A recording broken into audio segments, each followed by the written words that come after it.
The long-anticipated Invincible War has finally been animated in all its glory. While it's pretty noticeable a good chunk of content was cut from the comics in order for the season to end on a certain point, I honestly don't think that's an inherent bad thing, to be honest, because the final product that we did end up getting was still very enjoyable. Definitely one of my more favorite episodes from Season 3. With the arrival of these 19-ish marks, many never-before-seen heroes until now were called into action to make sure their threat to the planet was dealt with as quickly as possible, some of which seemed to be doing a decent job at holding their own against these marks, while others could have used a bit of backup, not gonna lie. So I thought I'd take this video and my second ever video on the show to go over every single new hero that debuted in the Invincible War. What their names are, what kind of powers they have, and how they held up against the evil marks. While also delving a bit into the comics because some of the heroes that were in the comics for the Invincible War didn't end up appearing in the show. A spoiler warning to those who haven't seen the episode yet or read some of the comics yet because that will be, lightly covered. Let's get into it.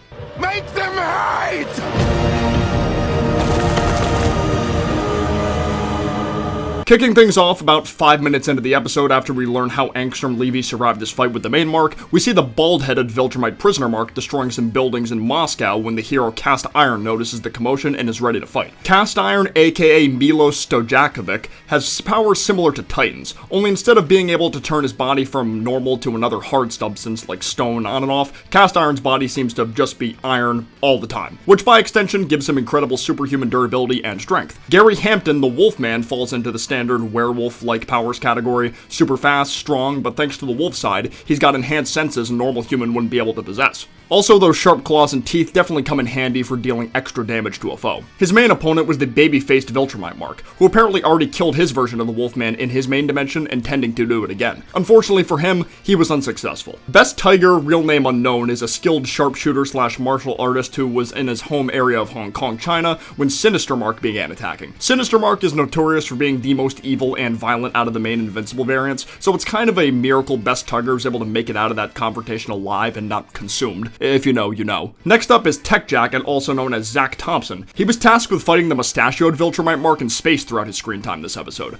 Thanks to his incredibly advanced battle suit made from alien technology, Tech Jacket was shown to be one of the more capable heroes during this war. The powerful lasers the suit can shoot from the helmet combined with ease of flight and not needing to worry about external oxygen sources allowed him to kill the mustache Mark in a one-on-one fight. Not gonna lie, before watching this episode, I was under the assumption that version of Mark would end up being one of the stronger ones since I was, under the assumption that once you grew the stash, you'd be seen as like a fully mature Viltrumite or something. That was my headcanon at least, and clearly I was wrong because that guy got smoked. Mohawk Mark's first attack was on Peyton Penitentiary Federal Prison where villains like Powerplex were being kept. Not only did the main Mark show up to take him down, but 3 members of the superhero group Capes Incorporated came in for assistance, those being Bolt, Kid Thor, and Knockout. Bolt's the typical superhuman strength, durability, and flight, Knockout sort of being the same, only minus the ability of flight, and Kid Thor is definitely the most interesting of the 3 in my opinion because his hammer contains his own life force, making him entirely reliable on the hammer almost all the time, like he'll full-on die if he's without it, but bringing the hammer back onto his person will revive him. He's cooked if the hammer gets completely destroyed though. After Cecil, Donald, and the Reanimen dealt with the Flaxen Mark back at the Pentagon, Cecil puts in the call for a bunch more heroes to go into action. The first to be shown of this group is his old friend Britt, who was technically supposed to appear in Cecil's backstory episode at the beginning of the season, but was potentially cut for similar pacing reasons to make sure the finale of the season ended with the big conquest fight. Britt's a military man who has decelerated aging powers. Even though he looks like he's in his 60s, he was born during like World War I era or something. Superhuman strength and advanced fighting skills, all that good jazz. He was the character Jonathan Banks ended up voicing when many people thought it would be Conquest, and myself included, though that role was filled by Jeffrey Dean Morgan, meaning we got a Glenn vs. Negan rematch,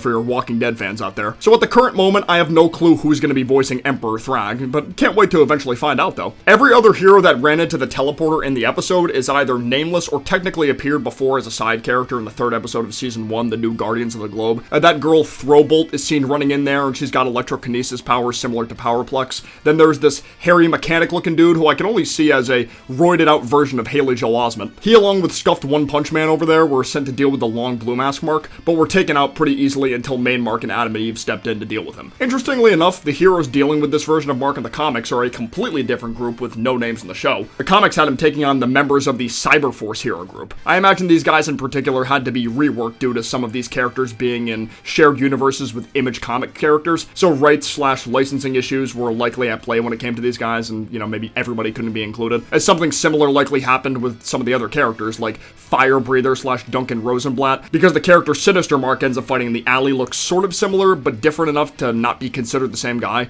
Savage Dragon, Battle Girl, the rest of Capes Incorporated like Battery Bill, Brain Boy, and the rest. The entirety of the Dynamo and Youngblood teams too. Even the Wolfman, because the Viltrumite Mark was actually fighting a character named Spawn in the comics, but Wolfman himself is an Image comic character, so he was one of the few characters to still make the cut for whatever reason. The little Boss Baby hero and his alien Hulk-looking friend weren't doing so hot either. A Boss Baby got crushed to death by his big friend. Then the giant spiky-haired blonde man also died fighting a maskless Mark in the desert. Two heroes with one named Demigod and another unnamed hero with a space helmet are trying to take on the long-haired Mark, but struggling to do so. A Demigod's powers seem to stem from their staff, which seems to work like a wormhole of sorts, trying to suck evil Mark into it, but failing to do so. By the end of the war's second day, quite a bit of heroes had already died. Pretty much everyone that was a part of Haley Joel's group, except for him, got cooked, as well as the unnamed Mordekaiser-looking hero from the very beginning of the episode. I'm mentioning him now since he doesn't have a name, but ended up dying regardless. But of course, the most notable death to occur was that of Rexplode, who was forced into sacrificing himself against one of the alternate Marks to not only save the lives of his friends, but many other lives as well. Even though the death flags with this character were pretty apparent, especially at the beginning of this episode, it still hurts to see my boy gone. His character development over the past 2 seasons was so good, and his character was just entertaining in general for occasional comedic relief. I might end up making a video completely dedicated to Rex at some point, because I did like him a lot. The third day of the war was the least catastrophic in a sense, because at that point, over half of the alternate Marks had been killed, with only 8 remaining. The remaining 8 in particular feeling like they had done enough and wanted Angstrom to hold up his end of the deal by giving them their own dimensions to rule over. However, Angstrom pulled a fast one on them and sent them to the post-apocalyptic desert dimension that Mark thought he killed Angstrom in initially. With Angstrom being the only remaining threat, it gave the other heroes time to search and rescue while Mark and Oliver dealt with Angstrom. When Angstrom escapes, Mark and Oliver return to New York, and we can see all the remaining heroes helping civilians and other injured heroes along the way.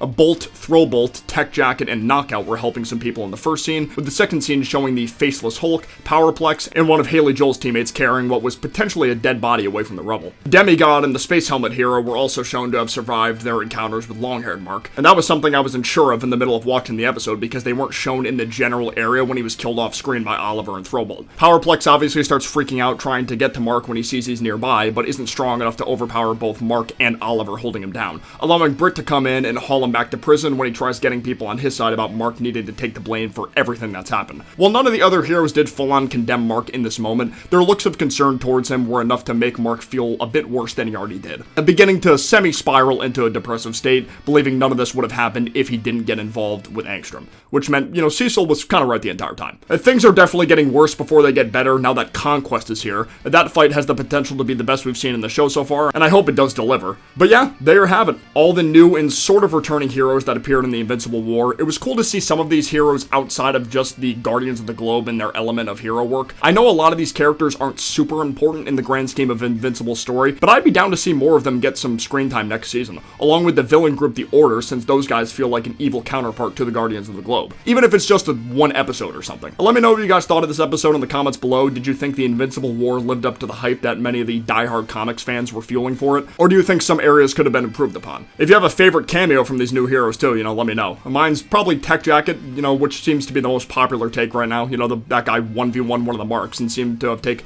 no damage while doing so. You know, that's pretty hype, I'm not gonna lie. But don't be a stranger to leaving a like down below and subscribing for more content like this in the future. Appreciate the support you guys gave me on the first Invincible video last week, and I intend to keep it going. But for now, I will see you guys next time. Peace out, take care, bye-bye.